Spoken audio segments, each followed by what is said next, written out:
नमस्कार, मैं कृष्ण आर्य advance Bharat news से। और आप तस्वीरें देख रहे हैं गांव कसाण जिला कैथल की।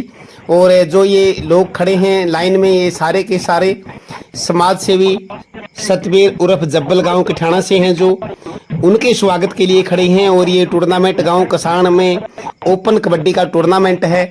और यहाँ पे मुख्य अतिथि के तौर पे हैं जो समाज सेवी सतबीर उर्फ जब्बल गांव के ठाणा से, वो यहाँ पे पहुंचे हैं। उनकी गाड़ियों का काफिला अभी 40-50 गाड़ियों का जो काफिला है अभी अभी यहाँ पे पहुंचा है, आप तस्वीरों में देख रहे हैं। और जो गांव के गणमान्य व्यक्ति हैं या जो यहाँ कबड्डी की जो पूरी की पूरी टीम है, वो यहाँ पे सारी की सारी स्वागत के लिए खड़ी है। ढोल बज रहे हैं और आप देख रहे हैं तस्वीरों में उनकी जो गाड़ियां हैं, वो जो उनका काफिला है, वो सारे के सारे साथी गाड़ियों से उतर उतर उनके पास पहुंचे हैं।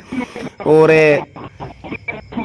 अभी जो मंच है, मंच पर आएंगे जो मुख्य अतिथि हैं सतबीर उर्फ जब्बल। आप तस्वीरों में बने रहें, हम आपको दिखाएंगे। गांव के लोग स्वागत के लिए यहाँ पे खड़े हैं और जो ढोल वाला है ढोल बजा रहा है। पूरे स्वागत जोर जोर से, पूरा जोर शोर से इनका स्वागत किया जा रहा है।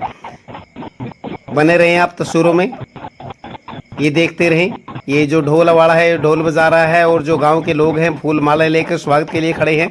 और आप तस्वीरों में देख रहे हैं जो मुख्य अतिथि हैं सतबीर उर्फ जब्बल, वो स्टेज की तरफ बढ़ते हुए अपनी गाड़ी से उतरकर, और जो उनके साथियों का जो पूरी टीम है उन्होंने घेराबंदी दोनों साइड से की हुई है।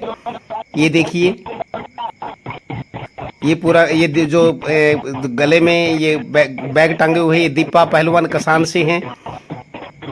इनका पूरे भारत में क्या पूरे वर्ल्ड में इनका नाम है, एक जाने माने पहलवान है। और आप देख रहे हैं सतबीर उर्फ जब्बल, समाज सेवी गांव के लोग जो बड़े जोर शोर से स्वागत करते हुए, गाजे बाजे के साथ, ढोल के साथ, फूल मालाओं के साथ स्वागत करते हुए समाज सेवी सतबीर उर्फ जब्बल गांव के ठाणा से उनका जोर से स्वागत देखिए।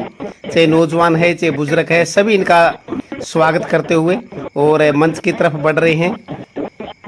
सतबीर जी ये मंच के ऊपर गए हैं और जो मंच के, हाँ ये देखिए, मंच के ऊपर जो बाहर से जो गणमान्य व्यक्ति थे वो भी सारे के सारे इनसे मिले। और पेश एक पूरी की पूरी रिपोर्ट हम आपको पूरी न्यूज़ दिखाएंगे। देखते रहे, बने रहे आप एडवांस भारत न्यूज़ के साथ।